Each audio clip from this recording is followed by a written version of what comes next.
வாழ்க்கை என்பது முழு வாழ்க்கையும் அல்லாஹ்வுடைய சிந்தனை, அல்லாஹ்வுடைய நினைவோடு இருக்க வேண்டும். அல்லாஹ் தஆலா தொழுகை பற்றி அல்லாஹ் சொல்கிறான், அகிமிஸ் ஸலாத லிதிக்ரி.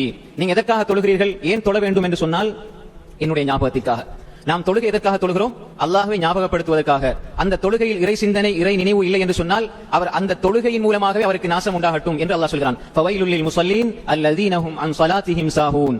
தொழுகையில் அல்லாஹ்வுடைய சிந்தனை விட்டும் பராமுகமாக பராக்காக இருக்கின்ற தொழுகையாளிகளுக்கு, தொழக்கூடியவர்கள் தான், ஆனால் அந்த தொழுகையினூடாக அல்லாஹ்வினுடைய சிந்தனையும் நினைவும் இல்லை என்றால் ஃபவைலுன் நாசம் உண்டாகட்டும் என்று அல்லாஹ் தஆலா சொல்கிறான்.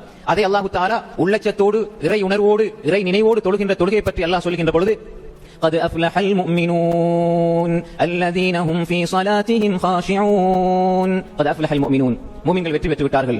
அவர்கள் அவர்களுடைய தொழுகையில் பயபக்தியோடு, உள்ளச்சத்தோடு, இறை நினைவோடு, இறை சிந்தனையோடு அவர்கள் தொழுகிறார்கள். அவர்கள் வெற்றி பெற்று விட்டார்கள் என்று அல்லாஹ் தஆலா சொல்லி அவர்களுக்கு ஒரு சான்றிதழை வழங்குகிறான். உலாயிக ஹுமுல் வாரிசூன் அல்லதீன யரிசூனல் ஃபிர்தௌஸ் ஹும் ஃபீஹா காலிதூன். அவர்கள் ஃபிர்தௌஸ் என்ற சொர்க்கத்திற்கு சொந்தக்காரர்கள் என்று அல்லாஹ் தஆலா சொல்கிறான்.